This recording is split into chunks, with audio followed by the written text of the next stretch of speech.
So now we're actually going to begin doing the lesser banishing ritual of the pentagram together, sometimes also known as the LBRP. Keep in mind that whenever you perform this ritual, you are creating a sacred space. You are erecting a temple in which to do your magic. Magicians from past generations used to call this standing between the worlds.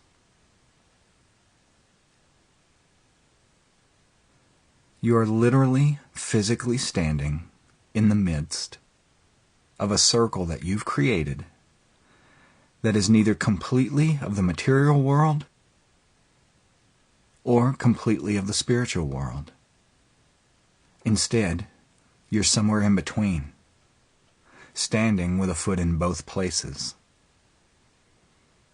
Always keep that in mind whenever you start, so that you can go about this with an attitude of reverence or gratitude.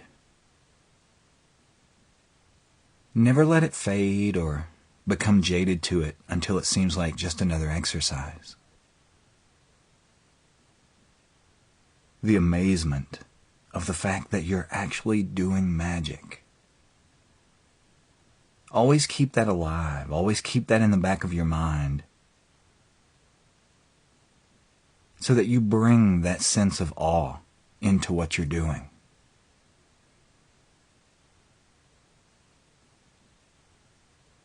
Stand in the center of the room where you're about to perform the lesser banishing. First, we're going to begin by doing the Kabbalistic cross. Close your eyes and see yourself standing at the center of the universe. All around you, in every direction, as far as you can see, are stars. Direct your attention up to the very top of the universe, where you see a brilliant, blinding white light. This light is the source of all creation, the energy from which everything came and to which everything, including us, will one day return. As you inhale, see a shaft of light descend from that source all the way down through the universe until it reaches the top of your head. And with your right hand, reach up to your forehead and touch your forehead with the first two fingers of your right hand, as if you're getting ready to make the sign of the cross. And we're going to vibrate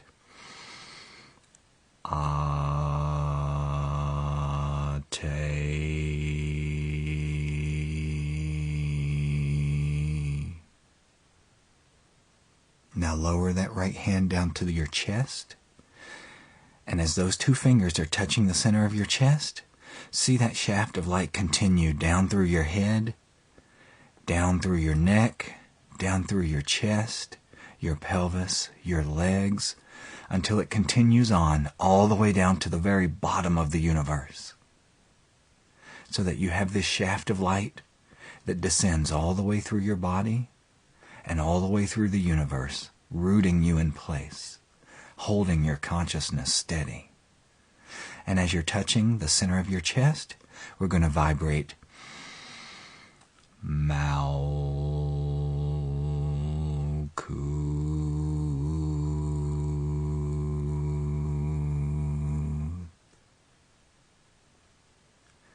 Move that right hand over to your right shoulder and touch your right shoulder with those same two fingers. And see that shaft of light continue out through your right shoulder and all the way through the universe, all the way to the very end of the universe on your right side, anchoring you there. And as you see it, and as you're touching your shoulder, we're going to vibrate Vegas.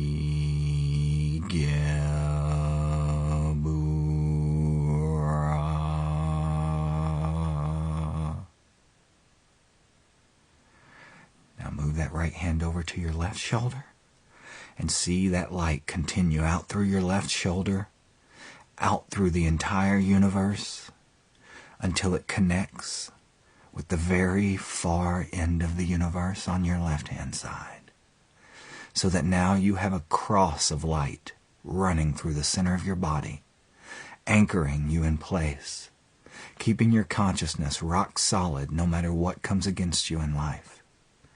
And while we're touching our left shoulder, we're going to vibrate.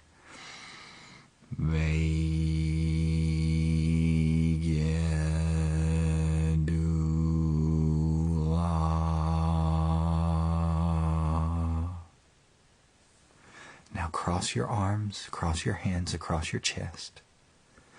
Whichever way you feel comfortable, left on top of right or right on top of left. But as you're holding your hands in the center of your chest, over your heart, see that cross made of brilliant, blinding white light through your body. You're now rooted to the top, the bottom, and both sides of the universe. You are at the very center of all creation. See that cross glowing as brightly within you as you can make it glow. Inhale and see it glow even brighter. Hold it. And we're going to vibrate.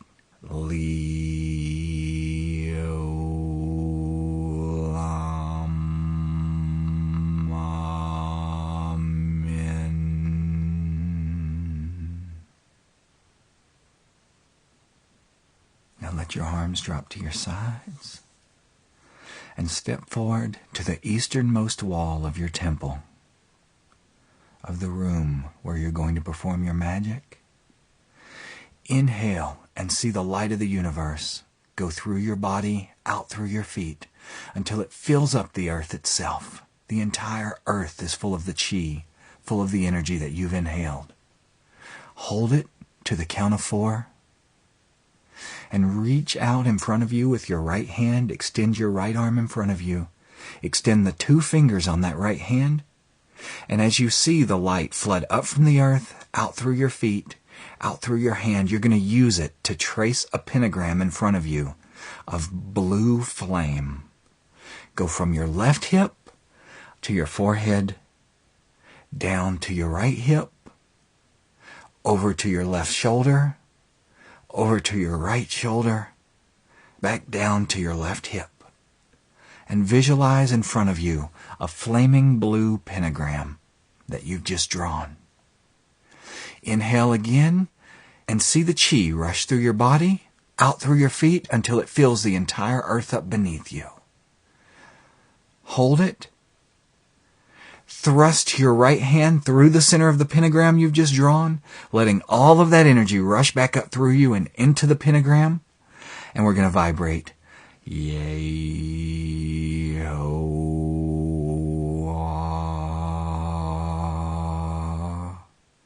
and now stomp your foot lightly, just to seal it in, just so the energy is sealed inside and does its job.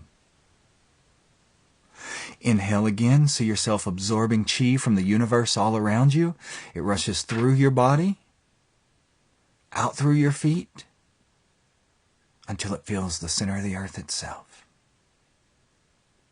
And now as that energy rushes back up through your body, out through your hand, you're going to draw a line of white light from the center of that pentagram we've just created, all the way around the room until we reach the southern wall of our temple. And again, we're going to repeat the process. Inhale, fill the earth up with light. Hold it. And draw the pentagram on the southern wall of your temple, from your left hip to your forehead, down to your right hip, over to your left shoulder, your right shoulder, back down to your left hip. And we've drawn another flaming blue pentagram. Inhale and fill the earth up with chi beneath us. Hold it. And thrust your hand through the center of the pentagram you've drawn and vibrate the name Adon.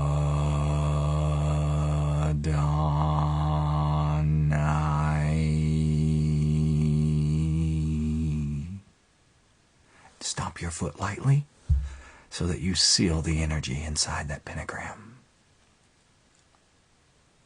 Again, inhale. See the light go through you and feel the earth beneath your feet. Hold it.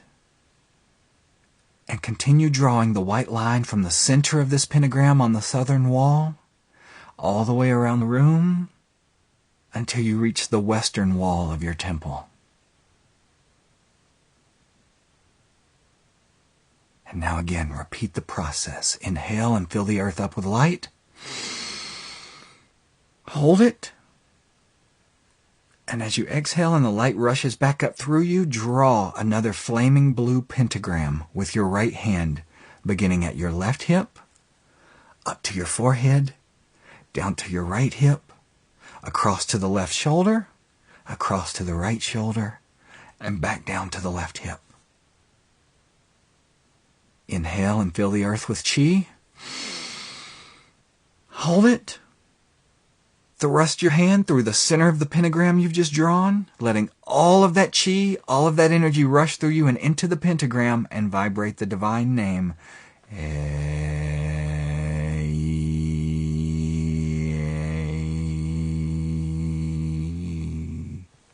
Stomp your foot and seal the energy within that pentagram. Inhale and draw the light through you down into the center of the earth. Hold it and continue drawing the white line from the center of the pentagram on your western wall all the way around to the northern wall of your temple.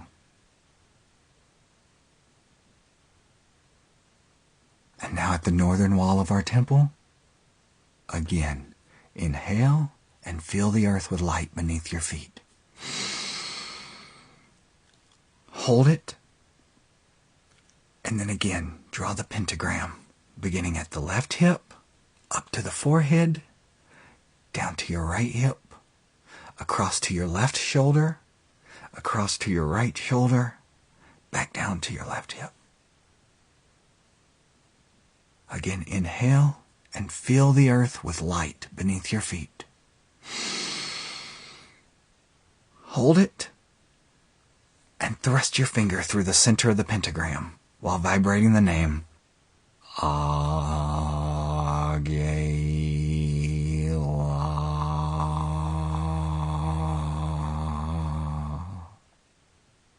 Stomp your foot to seal in the light, to seal in the energy. And now inhale and feel the earth with light beneath your feet. Hold it. And now as you exhale, finish drawing the white line from the center of the pentagram on the northern wall of your temple, all the way back around to the eastern wall of your temple. And join it in the center of the pentagram on the eastern wall so that you have a circle of white light going around the room, and you have a flaming blue pentagram in each of the 4 directions. Go back and stand at the center of your room, right in the middle of that circle.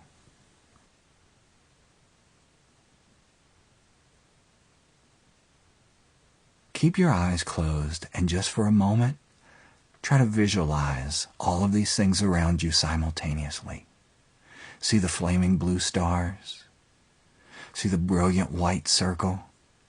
And now we're going to inhale and see those things glow even brighter than they're already glowing. So inhale. Hold it. Just see everything flaming brightly around you. And exhale, let the air out, but all the energy still stays in. Now hold your arms out to your sides in the shape of a cross. And focus your attention on the flaming blue pentagram before you. And we're going to say, before me, Raphael.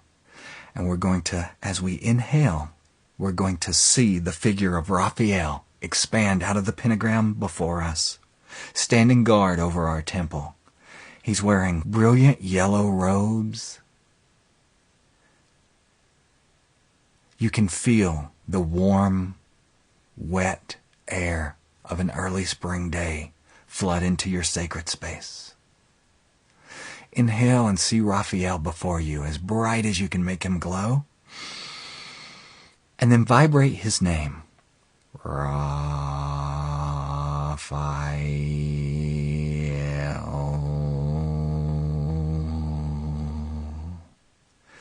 As you do it, try to see the angel himself vibrate with the power of your voice.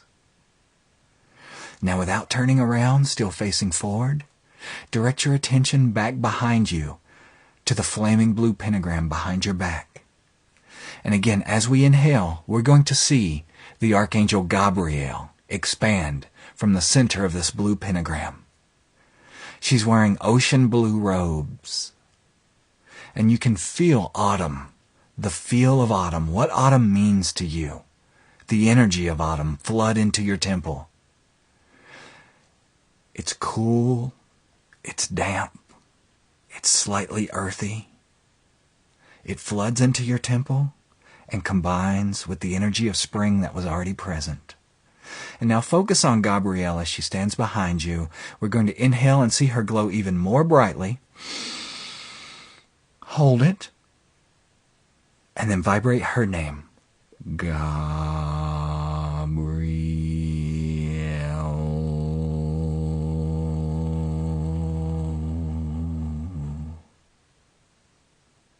Now direct your attention without moving to your right-hand side.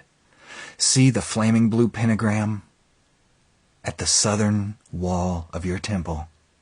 And as we inhale, we're going to see the Archangel Michael expand out from the center of that pentagram, blocking and protecting the southern wall of our temple. He's wearing flaming red robes. And as you envision him, as you see him doing this, you're going to feel the energy of summer come into your temple, into your sacred space. It's very hot, very dry air. Try to feel the feel of summer against your skin as you see Michael standing there. Inhale and see him glow as brightly as you can make him glow. And then we're going to vibrate his name.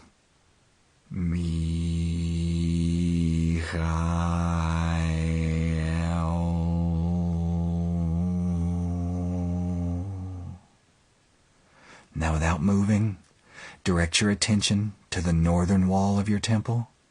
And as we inhale, we're going to see the Archangel Uriel expand out of this pentagram.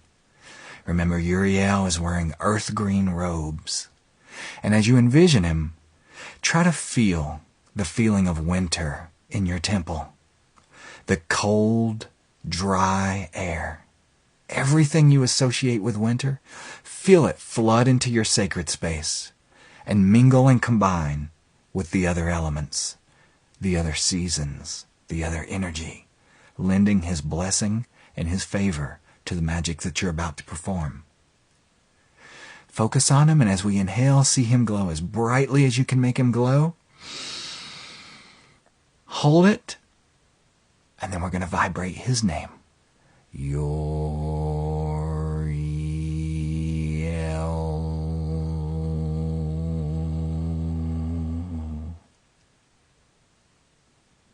Now direct your attention without moving up above your head. And there you're going to evoke the Archangel Metatron. You're going to see him dressed in blindingly white, brilliant robes, completely protecting and sheltering our temple from above, so that nothing that we don't invite into this sacred space can enter. Inhale and see him expand there. Hold it. And then we're going to vibrate his name. Metatron.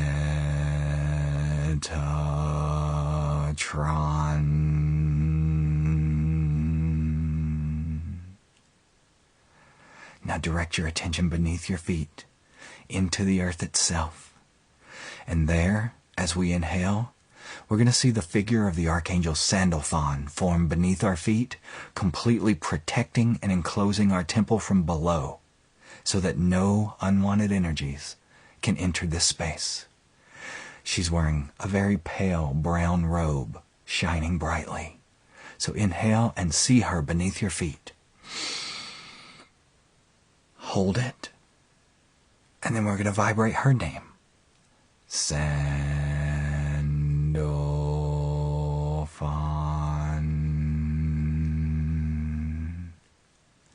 Take a moment to see all the angels around you. See the pentagrams surrounding you. And see the circle of white light that goes around the room. Say, for around me flames the pentagrams. And inhale and see them glow even brighter blue than they already are. Hold it. Exhale. And now we say, within me shines the six-rayed star. And as we inhale, see a star, a six-pointed star, right in the center of your chest, made of two interlocking triangles. The upward pointing triangle is red. The downward pointing triangle is blue. It represents the complete balance of all the elements within our temple. Focus on that hexagram, that six-pointed star in your chest, and we're going to inhale and see it glow even brighter. Inhale. Hold it.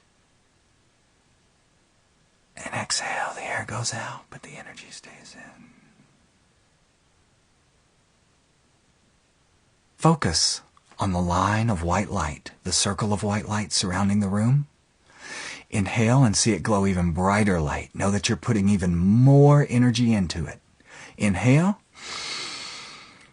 Hold it. Now with your arms still extended, turn your palms facing upwards and envision yourself hooking your hands into that white circle around you. And almost as if you're doing a jumping jack, bring your hands together, palms together above your head, and envisioning yourself pull that circle of white light with you so that it closes like a dome above your head and completely seals the top section of the room. Now stretch your arms out to your sides and do the same thing. Hook your fingers psychically back into the circle surrounding the room and close your hands, bring them down to your waist, envisioning that you're closing the dome beneath your feet. So that now, not only have you drawn a circle of white light around the room, but you're inside a sphere of white light completely encases the temple you've created. You truly are now between the worlds. We're going to inhale and see this sphere of light glow as bright white as we can possibly make it glow. Inhale. Hold it. And exhale. The air goes out, but the energy stays in. You are now standing between the worlds in a sacred space that you have created. Even after you've done your magic within this space, and you've left and moved on to the rest of your day, this energy will still linger. It will still leave traces behind. You have blessed the space that you're in. You've cleared it of negativity. You've created a temple to magic right where you stand.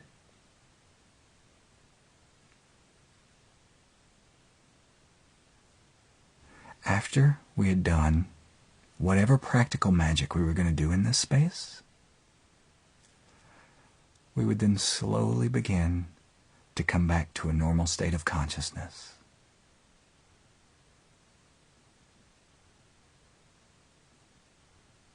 Do it gently. Take as much time as you need.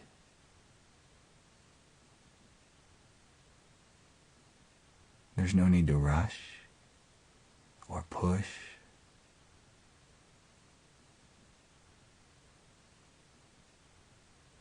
Just be happy that you're alive. Let the thrill, the excitement, the amazement of the fact that you are now a magician, let that flood through you. Savor it. Know that you now have the power to shape your life to be whatever you want it to be.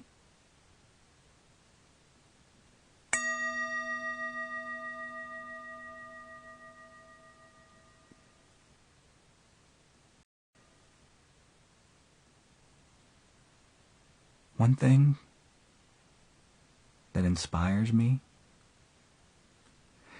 that influences me and encourages me, and makes me want to bring magic into every part of my life, that makes me realize how important it is to do so, was another quote by the magician Aleister Crowley. He once told one of his students, "Inflame thyself with prayer. Burn with it. Set yourself on fire with it. Not something you do occasionally or casually whenever you need something, but every single moment of every single day, you should be doing magic. No matter what you're getting ready to do, take a second to just inhale and see one of these archangels expanding before you. For example, say you're getting ready to go to work in the morning. Before you get in your car, take a moment to inhale and see the Archangel Michael expand, standing next to your car. And say, "Michael, Archangel of the South, of fire, of courage, of bravery, I ask that you protect me and keep me safe on my trip to work." And then start your car and drive to work.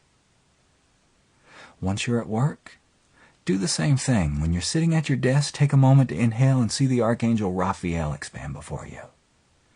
Say, "Raphael, Archangel of the East, of the intellect, I ask that you bless me and favor me so that I can do my work to the best of my ability this day." We can do this in every single aspect of our life. We can make magic part of our every breath, part of our existence. If we do this, not only will the magic be your teacher, not only will it be your guide, but the more you do these practices, the more attention and the more energy that you feed to magic, the more it's going to become deeply interwoven into the very fabric of your existence. Your life will start to become a dance with magic. You know, magic is one of those things. It speaks to us. It communicates with us. It talks to us. But we have to be open to seeing it, to hearing it.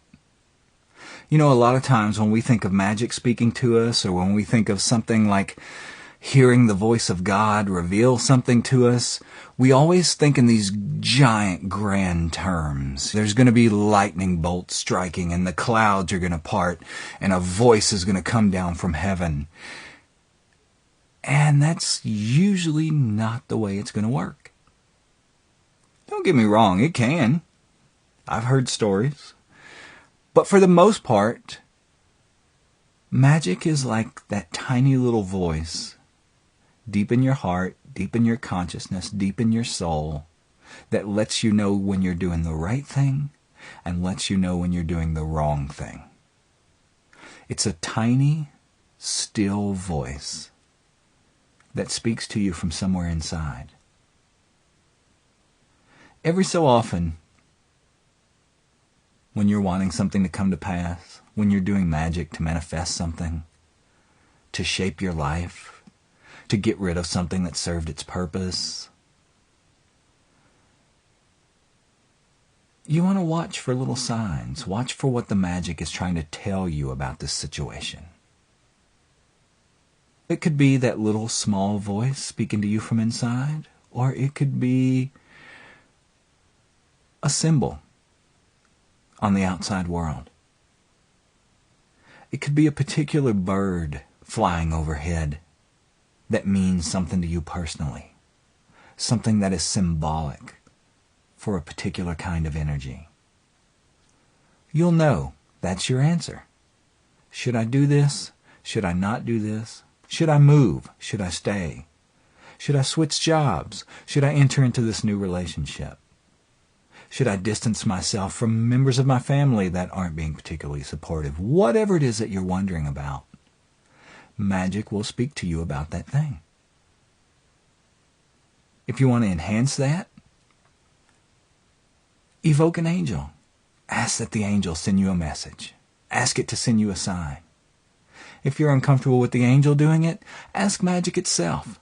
Whatever you ask Magick for, it's going to deliver on. You just have to make certain that you're in a state of consciousness where you're able to receive it, able to understand it. So look around you for signs. Maybe you find a card laying on the ground on the way to work. Maybe a butterfly flies in your car window. Maybe a complete stranger says something to you that hits you in a particular way, and you know, this is Magick speaking to me. It's speaking to me through this person. It's speaking to me through this symbol. Whatever it is, Magick will speak to you. You just have to learn to listen.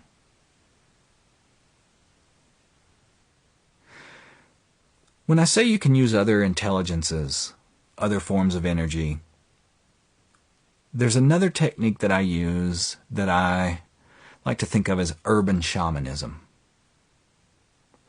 You know, when we think of shamanism, we think of more primitive cultures. And by primitive, I don't mean more simple or uneducated.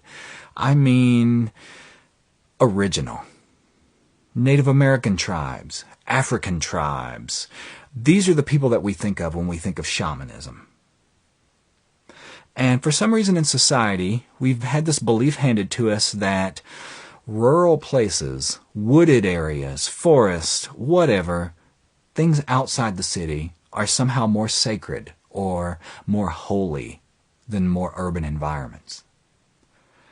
Nothing could be further from the truth. Everything that exists is made of the same divine substance. Therefore, everything that exists has an intelligence and a spirit, call it an angel if you want to, attached to it. And if we interact with those things as if there's an intelligence behind them, they then begin to interact with us as if there's an intelligence behind them. We can use this technique to evoke the intelligences behind things that may never cross our mind otherwise. For example, for me, living in New York City, the spirit of coyote doesn't mean very much to me. A mountain lion, I don't think that's going to do me much good. So what I started to communicate with was the spirit of the A-train. The spirits, the angels of the streets, of the avenues, of the stores, of the city itself. You know, we knew this in ancient Greece when there was a particular god said to look over each city, and then a smaller, sort of homebound god that looked over the family and the house where the family lived. And they would leave offerings for these. They would burn candles, burn incense, leave little gifts for them. I do the exact same thing on the streets of New York. Not only for New York as a whole, but the neighborhoods of New York. For example, I live in Harlem. So sometimes before I go out, I will do a short evocation for the intelligence, the angel, whatever you want to call it, that presides over the neighborhood of Harlem. And I ask it to favor me, to look over me, to exchange energy and information with me, to make me part of the fabric of this neighborhood, to allow me to keep growing and progressing as a person. And that's what it does. I evoke the spirits of the particular subways that I ride and ask them, watch out for me. Make sure I get a seat. Make sure some hobo doesn't piss on me. I may burn a candle to the A train or the C train. I may leave coins along the platform as an offering. But I address it as if it's just as alive and aware and sentient as I myself am, and it responds in the same way. I have never, ever had this technique fail me in any way. Everything is divine. Nothing is any less sacred or any less holy than anything else. The key to all of these energies is balance. I don't think water is necessarily any more holy than whiskey, but you probably don't want to chug a glass of whiskey after you go for a morning run. It's all about balance, seeing what sort of energy is required in every particular situation that you're in, and applying that energy. Someone recently asked me, where is love in magic? What role does love play in magic? And the answer to that is, magic is love. Whenever you are inhaling and pulling in that divine light, you are literally pulling in love. We call it all sorts of names. We may call it the divine substance. I've even heard it called formless fire. But it is the actual presence of divinity that you're pulling into your body, that you're shaping, that you're asking to manifest things in the world, to fulfill purposes. The reason that we may not necessarily see it as love in the beginning is because we've been taught our whole lives that love is a specific thing. Love is a specific way of being. Love is a specific action. And that's simply not true. Normally, what people think of as love, in actuality, is just attachment. It's emotional attachment. It's mental attachment. And we can tell this because we know. We've always known, somewhere in the core of our being, we know that true love is unconditional. That it doesn't matter what the other person or what the recipient of that love, how bad they go wrong, how bad they go off the rails, how much they screw up, that love is still there. Well, that's not attachment. We know that oftentimes when another person disappoints us, it wounds what we think of as our love for them. Well, the reason for that is because it's not really love. It's not the love that's being wounded. It's our attachment to that person. It's our attachment to whatever hole that person fills in our lives. It's of utmost importance that we be able to distinguish attachment from love. When you are sending thought forms to people, say you have a friend that needs healing, so you begin sending thought forms of healing to this friend, what you are sending them is love. That thought form is a tiny piece of the divine spark that you have sent to this person in order to make them whole, in order to make them happy. That's why magic can never truly be a dark or scary thing. Because at the very bottom of magic, at its very foundation, the very core of what magic is living in harmony with love, using love, and manifesting love. And I feel good about that. As I've been recording these sessions, I've been thousands of miles from home. Kind of a stranger in a strange land. I've missed my feline companions. I've missed all of my routines. Life on the road has a way of draining you. And that's kind of what I was feeling this morning until I opened the curtains of my room and saw big, beautiful flakes of snow falling from the sky.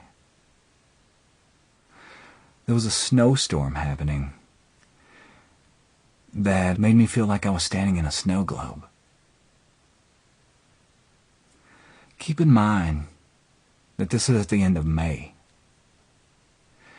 and that back in New York City, where I live, the temperature is already somewhere around 95 degrees. When I saw that snow, my heart flooded with gratitude, and I felt as if I were going to start crying. Ever since I was a child, the thing that I think I loved most, the time that I loved most in the world, is the holiday season, Christmas time. No matter where I am, that time of year makes me feel like I've come home. Like I'm in that season, in that time of the year when magic is at its most incredibly powerful.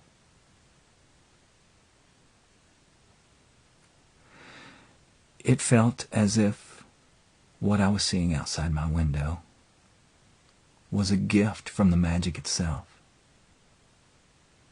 And I realized in that moment, I had an epiphany that as we come to the end of these sessions, this is the fulfillment of my greatest childhood dream.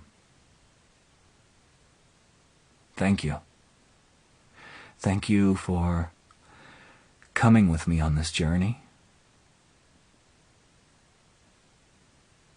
for wanting to learn about these things, to know about these things, for wanting to do this practice with me. If we do this, not only will the magic be your teacher, not only will it be your guide, but the more you do these practices, the more attention and the more energy that you feed to magic, the more it's going to become deeply interwoven into the very fabric of your existence. Your life will start to become a dance with magic. Magic will begin to help you, comfort you, bring you what you need, even before you ask it to, or before you command it to. When I was growing up, to me the thought of being able to share magic with people, of being able to do a book on magic, offer a course on magic, to me that was the height of everything I could have hoped for.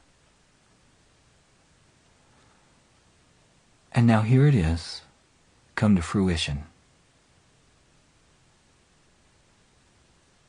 It has been a very long, arduous journey,